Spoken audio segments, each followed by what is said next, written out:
सर्वे सुखिनः सन्तु सर्वे सन्तु निरामयः. आरोग्य पत्रिकेचा साप्ताहिक कार्यक्रम निरामय.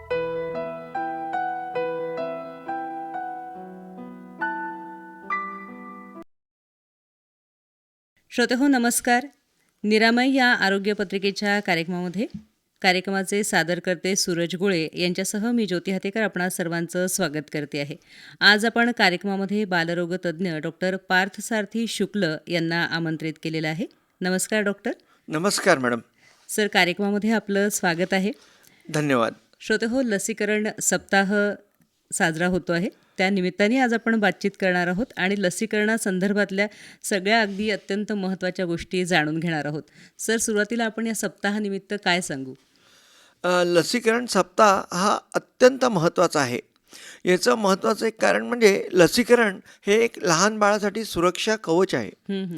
म्हणजे असं म्हणतात की जेव्हापासून जगभरात लसीकरण सुरू झालं तेव्हापासून जर आपण आत्तापर्यंत पाहिले तर जवळपास या लसीकरणामुळे 15 कोटी मुलांचे जीव वाचलेले आहेत. हा फार मोठा आकडा आहे. मग कारण की असं म्हणतात की ज्यावेळेस 1990 साली भारताची इन्फंट मॉर्टॅलिटी रेट म्हणजे एका वर्षाच्या आतमधील बालमृत्यू दर हा होता 1000 90 मुलं दगायचे आणि आज तो आहे 25. म्हणजे हे सर्व कसं शक्य झालं? एक तर लसीकरणामुळे फार मोठ्या प्रमाणात फरक पडलेला आहे. म्हणजे असं म्हणतात की 2015मध्ये 5 वर्षावयाखालील जे मुलं होते त्यांचे मृत्यूदर 48 होता, जो आता 2023मध्ये 28वर आला आहे. तर असं सर्व आपण पाहता म्हणजे लसीकरण हे एक अत्यंत प्रभावी माध्यम आहे ज्याच्यामुळे शरीराला आपण निकोप ठेवू शकतो. सर, एक लक्षणीय असा बदल आपण जी आकडेवारी सांगितली त्यावरून आपल्या लक्षात येतो की लसीकरणाचा एक प्रचंड मोठा फायदा आपल्या आरोग्याला झालेला आहेच. त्यामुळेच आपण लसीकरण म्हणजे काय आणि त्याचं काय महत्त्व आहे ते आणखीन चांगल्या पद्धतीने अधोरेखित करून आपण सांगूया श्रोत्यांना. हो, नक्की. लसीकरण ही अत्यंत सुरक्षित आणि प्रभावी आरोग्य प्रक्रिया आहे जी शरीराची रोगप्रतिकारक आणि म्हणजे आणि आपल्या शरीराला गंभीर आजारापासून वाचवते आणि संरक्षण देते. शरीराला हानिकारक जंतूंना ओळखण्यास आणि त्यांच्याशी लढण्यास ते शिकवते. गंभीर आजारापासून हा संरक्षण तर मिळतंच, त्याशिवाय बालमृत्यू दरात प्रचंड प्रमाणात घट झालेली आहे. म्हणजे असं म्हणतात हर्ड इम्युनिटी म्हणजे कळप रोग प्रतिकार शक्ती, ज्याला आपण हर्ड इम्युनिटी म्हणतो, जी पोलिओमध्ये आपल्याला पाहायला मिळाली. पल्स पोलिओ जेव्हा आपण देत गेलो तेव्हा सरळ समजा जर एका 80 ते 85% मुलांना पोलिओचे डोस मिळाले तर बाकीचे जे 15% उर्वरित मुलं होते त्यांनासुद्धा हर्ड इम्युनिटी कवच रोगप्रतिकारशक्ती मिळाली. हे फक्त क्वचितच पाहायला मिळतं आणि ते आपल्याला आपल्या देशात अनुभवायला मिळालेलं आहे. आणि इतकंच नाही तर जी भावी पिढी आहे त्यांनासुद्धा ती सुरक्षित ठेवते. म्हणजे उदाहरणार्थ पोलिओ 2014पासून भारतात नाही. म्हणजे आपण आपल्या पुढच्या पिढीला काय दिलं तर पोलिओमुक्त भारत दिला. तसंच 1977 साली भारतामध्ये स्मॉल पॉक्स म्हणजे मोठी देवी जी होती, मोठी माता, त्याच्यापासून आपण आपल्या देशाला पूर्णपणे ते संपुष्टात आणलं आणि जगभरातनं 1980 पासून स्मॉल पॉक्स किंवा देवी नाहीच आहे. म्हणजे हे आपण पुढच्या पिढीला दिलं की या रोगापासून पुढच्या पिढीला आपण निश्चितच वाचवलेला आहे. अशा थोडक्यात लसीकरण हा केवळ वैयक्तिक आरोग्याचा विषय राहिलेला नाही तर हा सार्वजनिक आरोग्याचा विषय आहे, ज्याला पब्लिक हेल्थचा हा महत्त्वाचा घटक आहे. कुठलीही व्यक्ती जन्माला येतं, बाळ जन्माला येतं, तर त्याची पहिली लस जी आहे ती कुठपासून सुरुवात होते आपण ते देखील सांगूया. येस. पहिली लस जी आहे ती आपण जन्मता प्रत्येक बाळाला, आजकाल कसं झालं की जसं बाळ जन्माला येतं तसं त्याला एक लस दिली जाते, हिपॅटायटिस बी म्हणजे कावीळ ब ची लस जन्मताच ऑपरेशन थिएटरमध्ये किंवा डिलिव्हरी रूममध्ये ताबडतोब दिलं जातं.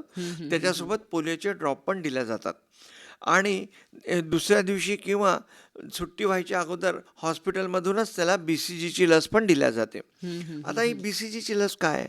BCG म्हणजे बॅसिले कॅल्मेट ग्युरियन असे हे 3 सायंटिस्ट होते ज्यांनी की BCGची लस जी की TB क्षयरोगासाठी असते त्याचं शोधन केलं, त्याचं संशोधन केलं आणि जगाला या आजारापासून बऱ्यापैकी प्रमाणात प्रोटेक्शन दिलं. भारतामध्ये या BCG लसची ट्रायल झाल्या चेंगलपट्टी येथे, म्हणजे केरळमध्ये चेंगलपट्टी म्हणून एक गाव आहे, शहर डिस्ट्रिक्ट आहे, तिथे या लसीच्या पूर्णपणे ट्रायल झाल्या. आणि त्यामध्ये असं लक्षात आलं की भलेही BCG जे आहे ते आपल्या फुफ्फुसाचा TB पासून बचाव होणार की नाही सांगता येत नाही.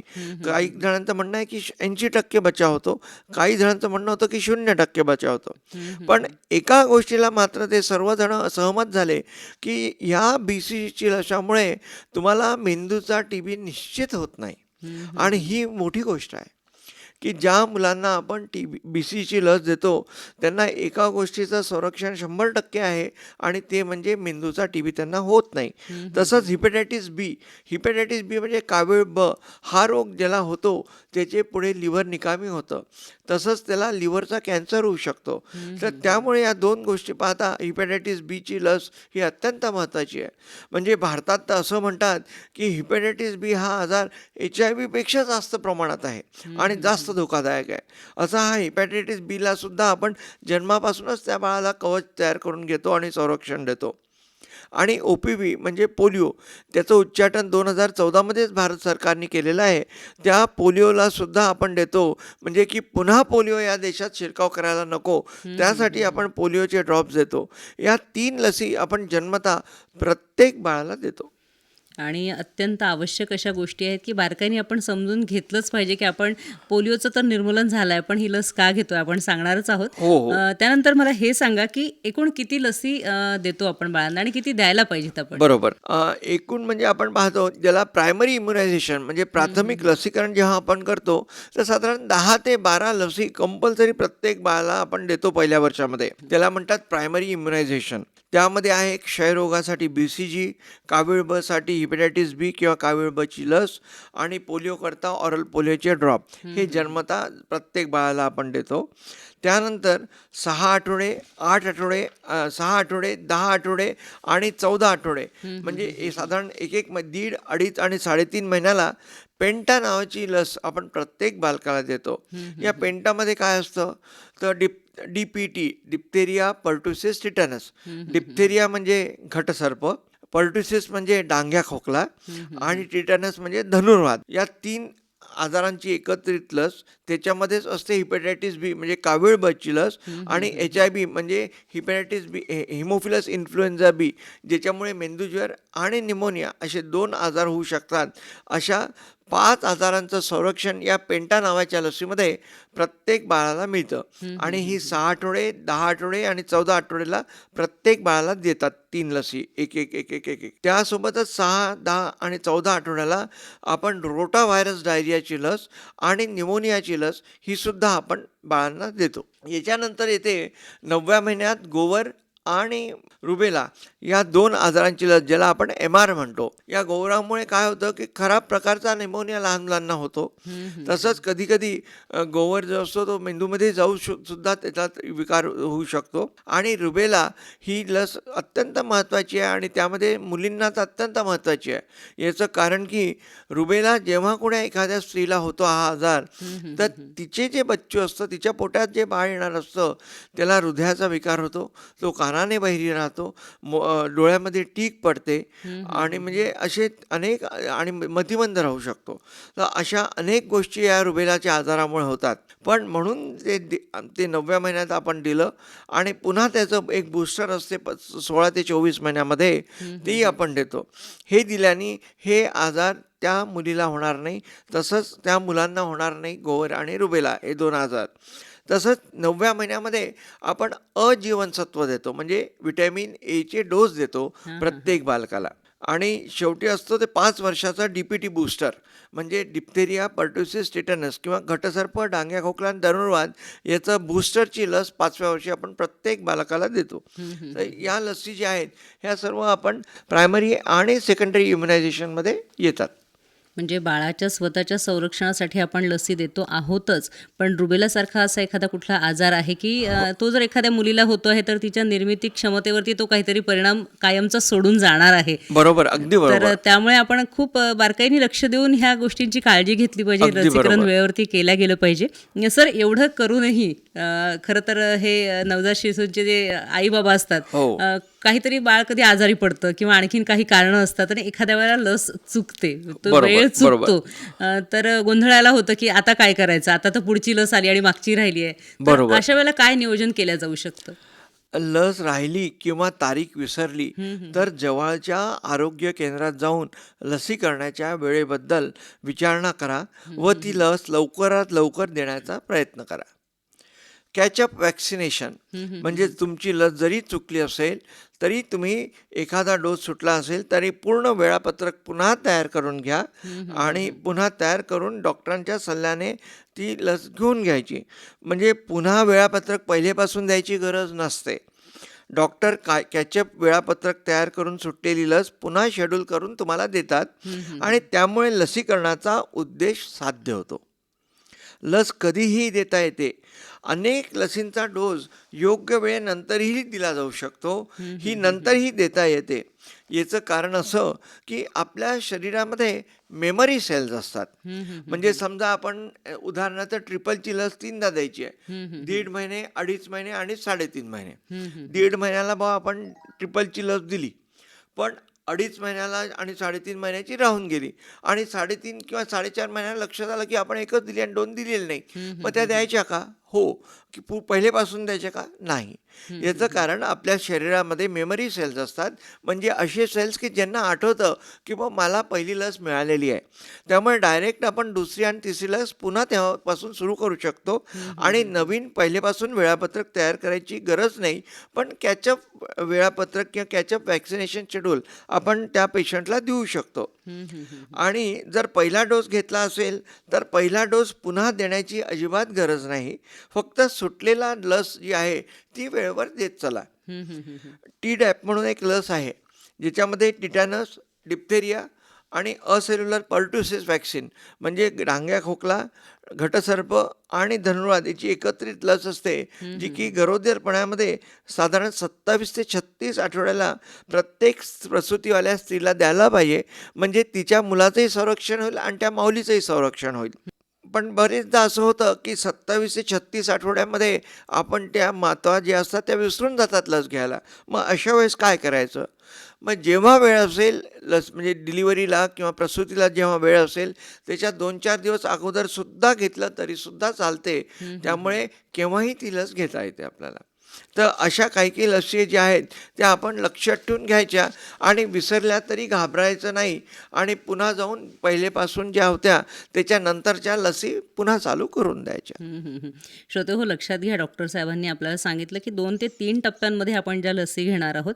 बघा आपल्या शरीरामधली सिस्टीम किती छान काम करत असते की पोलिओसाठी म्हणा किंवा अजून कुठल्या ह्याच्यासाठी पहिला डोस जर तुम्ही घेतला आहे तर ती मेमरी तयार झालेली असते. पहिली टीम तयार असते सज्ज त्या आजाराविरुद्ध लढायला आणि तुम्ही जेव्हा दुसरा आणि तिसरा डोस घेणार आहात तर ती पहिली टीम जी आहे ती त्याला पूर्णतः सपोर्ट करते अगदी की चला बरोबर. आणखीन एक आता फळी आपल्याजवळ येऊन उभी आहे आणि आपण आता या आजाराविरुद्ध चांगलं लढू शकणार आहोत. त्यामुळे आपल्या बाळाच्या लसीकरणामधली कुठलाही डोस जो आहे तो अजिबात विसरू नका आणि विसरले तरी सोय आहे, आपल्या डॉक्टरांकडे जाऊन ते लसीकरण अगदी काळजीपूर्वक पूर्ण करून घ्या. सर, लस घेतल्यानंतर पण बाळाला आपल्याला जनरली काही छोटे मोठे त्रास झालेले दिसतात, हो आपण हो त्याविषयी हो सांगूया. हो.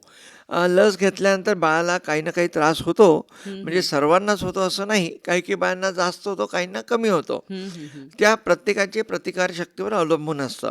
पण असं पाहण्यात येतं की लस दिल्यानंतर बाळाला इंजेक्शनच्या जागी बरेचदा सूज येते आणि ती जागा लालसर होते आणि बाळाला सौम्य ताप येतो, वेदना होतात, चिडचिड होते, भूक कमी लागते आणि थकवा येऊन जास्त झोप येते. हे सर्व सामान्य त्रास प्रत्येक बाळकाला होऊ शकतात. तसेच इंजेक्शन ज्या ठिकाणी आपण घेतलेलं आहे तिथे वेदना किंवा सूज येते. सुई टोचलेल्या जागी कडक गाठसुद्धा येऊ शकते आणि ती जागा लाल होते आणि तिथे सूज येणे पण हे सामान्य गोष्ट आहे. त्याचप्रमाणे शरीरामध्ये हलका तापसुद्धा येऊ शकतो, साधारण 100च्या आतमध्ये. ते बाळ चिडचिड करू शकतं किंवा जास्त रडू शकतं आणि बाळाला भूक कमी लागते आणि थकवा येतो, ज्यामुळे बाळ थोडंसं जास्त झोपते. वेदना कमी करण्यासाठी इंजेक्शनच्या जागेवर थंड कापडाच्या पट्ट्या ठेवायच्या आणि जशी जशी वेदना व सूज त्याच्यामुळे कमी होऊन जाते आणि बाळाला बरं वाटतं. ताप जर जास्त आल्यास डॉक्टरांनी सांगितल्याप्रमाणे ह्याचे ड्रॉप्स प्रत्येक बालकाला आपण द्यायला पाहिजे. बाळाला आरामदायक आणि शांत वातावरणात ठेवणं आवश्यक असतं अशा वेळेस. कधीकधी ताप जर जास्त आला, समजा 102पेक्षा जास्त ताप जर बाळाला आला असेल तर मग ताबडतोब डॉक्टरांना दाखवून त्याच्याप्रमाणे इलाज करून घेणं किंवा औषध घेणं अनिवार्य असतं. बरोबर. सर, कॅन्सरसाठी पण आजकाल लस आपल्याला ऐकायला मिळते, तर ती कुठल्या वयात दिली जाते, केव्हा केव्हा घ्यायची असते? आता कॅन्सर म्हटलं म्हणजे आपला कर्करोग हे ऐकूनच लोकांची अगदी धांदली ओढते. पण कॅन्सर हा आता अनेक कॅन्सरचे जे प्रकार आहे त्याच्यामध्ये घाबरून न जाता आपण अगदी निडरप्रमाणे त्याच्या समोरही जायला पाहिजे. कारण कॅन्सर जर सुरुवातीच्या स्टेजमध्ये असेल तर इट इज कम्प्लिटली क्युरेबल. असे क्वचितच कॅन्सर आहेत की जे जीवघेणे ठरतात. कॅन्सरपासून बचावासाठी कुठल्या लसी आहेत हे मी तुम्हाला सांगू इच्छितो. सर्वात पहिली म्हणजे HPV लस, ह्युमन पॅपिलोमा व्हायरस लस. ही कशासाठी आहे तर योनीचे कॅन्सर, स्त्री आणि पुरुष यांच्या योनीचे कॅन्सरची ही लस आहे. तसंच आपल्या गुदद्वाराची जी जागा असते तिथल्या कॅन्सरची पण त्याच्यापासून ते बचाव करू शकतं.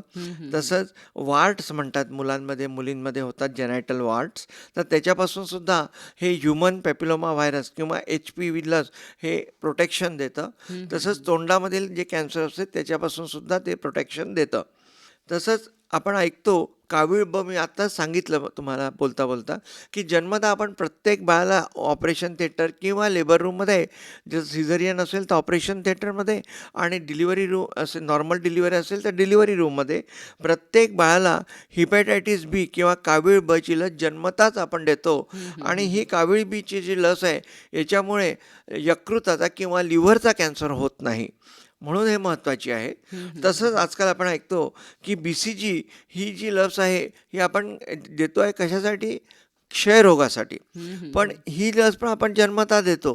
पण आजकाल असं झालेलं आहे की BCGची लस पुन्हा म्हणजे 50 आणि 60 वर्षी दिली तर ब्लॅडर कॅन्सर म्हणजे आपली जी लघवीची थैली जी असते, लघवीची पिशवी, त्याचा कॅन्सरापासून BCGची लस आता पुन्हा बचाव करायला लागलेली आहे असं लक्षात आलेलं आहे. आणि BCGची जी लस आहे ती फक्त क्षयरोगासाठीच नाही आहे, तर ब्लॅडर कॅन्सर किंवा आपली लघवीच्या थैलीचा जो कॅन्सर किंवा कर्करोग असतो त्याच्यापासून सुद्धा बचाव करतो. आणि असं पाहण्यात आलं आहे की BCG दिल्यानंतर लघवीच्या पिशवीचा जो कर्करोग आहे तो 35% कमी होतो, म्हणजे मोठ्या प्रमाणात तो कमी होतो.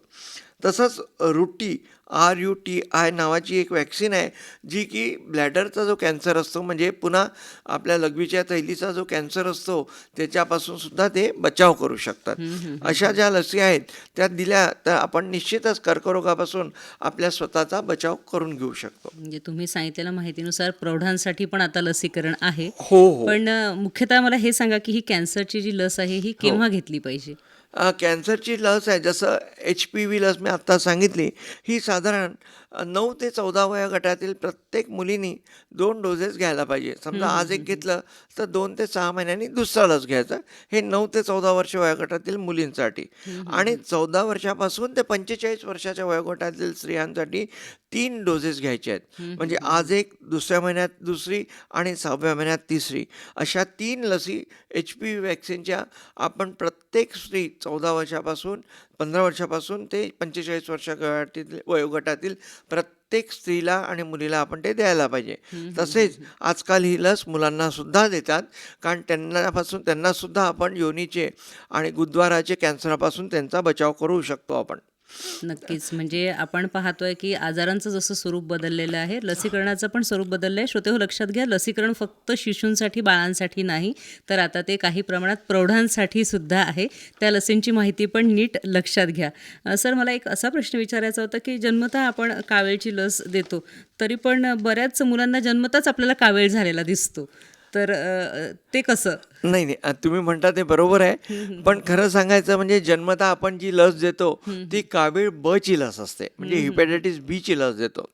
आणि लहान मुलांना जो कावीळ होतो तो नैसर्गिक प्रकारचा कावीळ असतो. त्या लसीचा त्याचा काहीही अर्थार्थी संबंध नाही.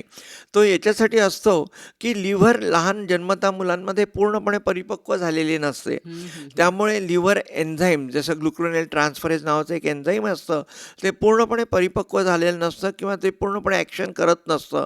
त्याची ॲक्शन सुरू व्हायला साधारण 1 आठवडा लागतो. त्यामुळे साधारण प्रत्येक बाळाला जोपर्यंत ते एन्झाईम्स ॲक्टिवेट होत नाही आणि लिव्हर पूर्णपणे परिपक्व होत नाही, तोपर्यंत हा कावीळ साधारण प्रत्येक बाळाला होऊ शकतो. म्हणजे जवळपास 90% बाळांना तर होतोच तो. तर त्याला अजिबात घाबरून द्यायचं कारण नाही. तो कावीळ वेगळा आणि ही जी लस आपण घेतलेली आहे, ही कावीळ ब ची लस वेगळी.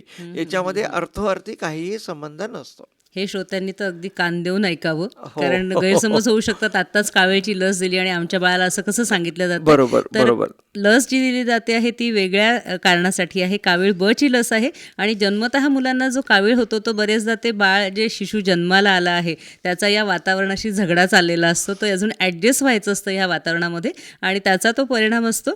तर त्यामुळे हा फरक आपण समजावून घेतलेला असलाच पाहिजे.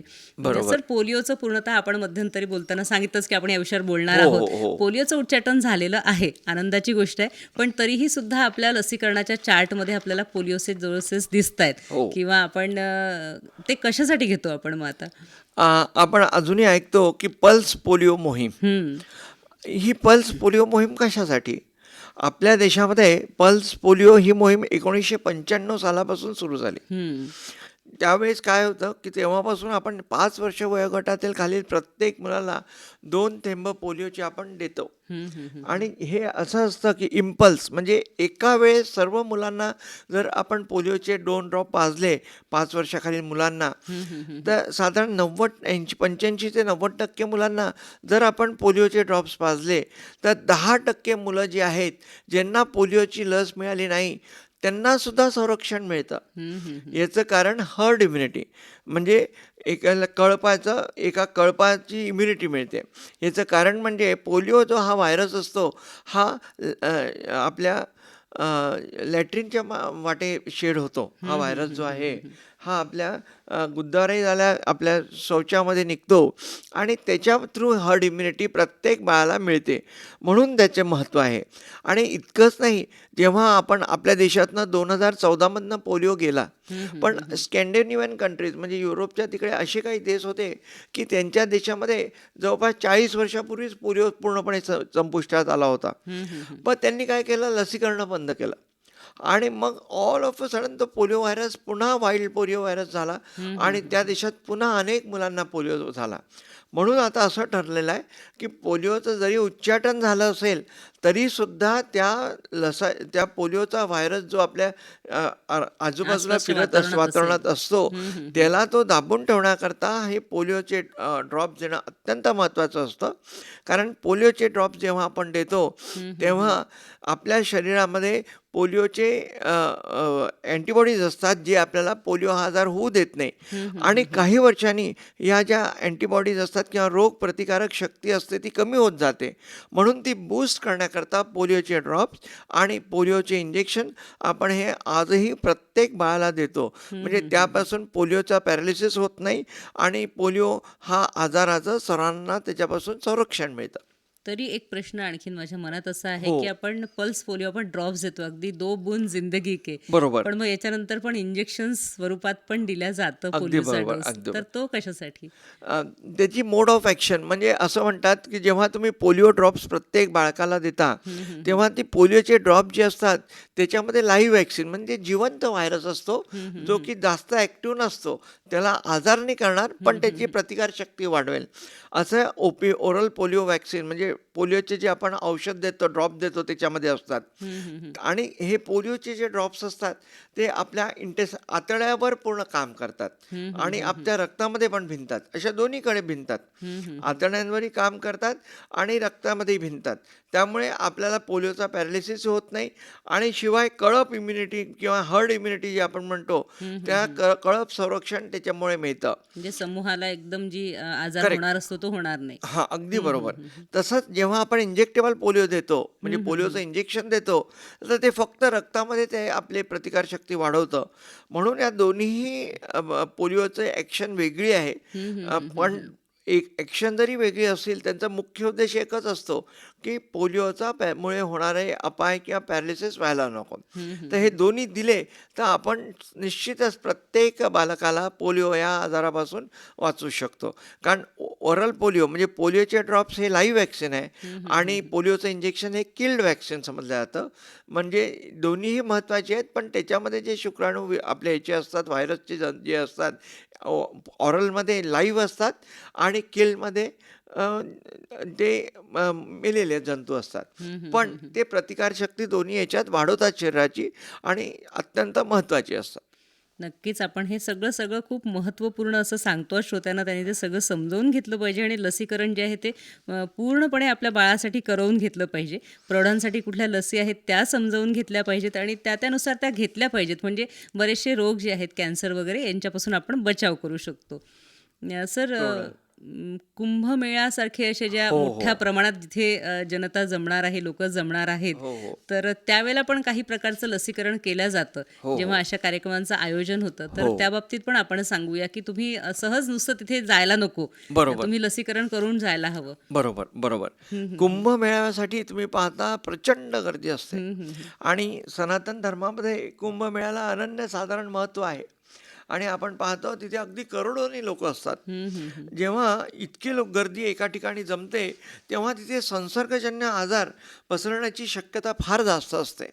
त्यामुळे खालील लसी अगदी 3 ते 4 आठवडे अगोदर घेणे अत्यंत फायद्याचे राहील. जसं उदाहरणार्थ आत्तापर्यंत कोविड होता, हां. तर अशा ठिकाणी पुन्हा कोविड, कारण गर्दीच्या ठिकाणी कोविड येतो. म्हणून कोविडचं जर सरकारने सांगितलं तर जरूर बूस्टर घ्या. तसंच पाणी दूषित राहू शकतं, त्याच्यामुळे टायफॉईड होतो हा पाण्यामुळे, अन्नामुळे. त्यामुळे टायफॉईडची लस पण घ्यायला पाहिजे.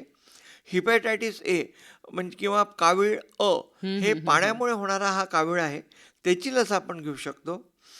धनुर्वाताची लस, कारण की दुखापत झाल्यास किंवा संसर्गापासून संरक्षण नसल्यास त्याच्यासाठी आपण आपल्या स्वतःला बचाव करायचा असेल तर आपल्याला धनुर्वाताची लस घ्यायला पाहिजे. आणि महत्त्वाची म्हणजे फ्लूची लस, कारण एवढ्या गर्दीमध्ये श्वासोश्वासाचे विकार खूप जणांना असतात आणि त्यामध्ये फ्लू हा किंवा इन्फ्लुएन्झा हा आजार होऊन कधीकधी जे प्रौढ लोक असतात त्यांच्या जीवाला घातक ठरू शकतात. म्हणून या 4ही लसी आपण कुंभमेळ्याला जायच्या वेळेस 4 ते 5 लसी जरूर घ्यावा. डॉक्टर, मला हे सांगा की साथीचे बरेचसे आजार येताना आपल्याला दिसतात, तर त्यांच्यापासून बचाव होण्यासाठी कुठल्या लस आपण घेऊ शकतो? हो, आपण पाहतो की लसीकरण जे आपण देतो, कधीकधी जेव्हा असं आपल्याला वाटतं की काही साथीचे रोग येणार आहे तर त्याच्यामध्ये लसीकरण अत्यंत महत्त्वाचा मुद्दा आहे. जसं MMR म्हणजे गालफुगी, गोवर आणि रुबेला हे जर आजाराचं कुठेतरी सध्या जर थैमान असेल तर तुम्ही सर्वांना सुरू केलं ते लसी देणं, तर निश्चितच ते जे आपला जो आउटबर्स्ट आहे किंवा एकदम प्रचंड प्रमाणात उद्रेक त्या आजाराचा होईल तो आपण निश्चित थांबवू शकतो. तसंच MMR झालं, पोलिओ झालं, कॉलेरा झाला, नंतर फ्लू झालं, COVID-19 जी लस जे आजार होता तो झाला, किंवा मेंदूज्वर झाला, किंवा टायफॉईड झाला, किंवा ट्रिपलची लस म्हणजे डिप्थेरिया, पर्टुसिस, टिटॅनस, ह्या आजाराच्या ज्या लसी मी आत्ता सांगितल्या, या कुठेही जेव्हाही एखाद्या आजाराचं एकदम प्रचंड प्रमाणामध्ये आउटब्रेक किंवा खूप मोठ्या प्रमाणामध्ये हे येतात तर त्यामध्ये हे लसी आपलं काम करतात आणि या आजाराला किंवा या एपिडेमिक्सला निश्चितपणे थांबवतात. तो उद्रेक थांबवणं आपल्याला थोडं सोपं जातं. अगदी बरोबर. हा उद्रेक आपण निश्चितपणे या लसी घेऊन थांबवू शकतो. सर, आपण लसीकरण सप्ताहानिमित्त खूप महत्त्वाची माहिती आणि खूप सोप्या भाषेमध्ये आणि पूर्णतः समजेल अशा भाषेमध्ये आपण आपल्या श्रोत्यांपर्यंत पोहोचवलेली आहे. त्यासाठी आकाशवाणी अकोला केंद्रातर्फे मी आपले आभार मानते आहे. धन्यवाद. धन्यवाद.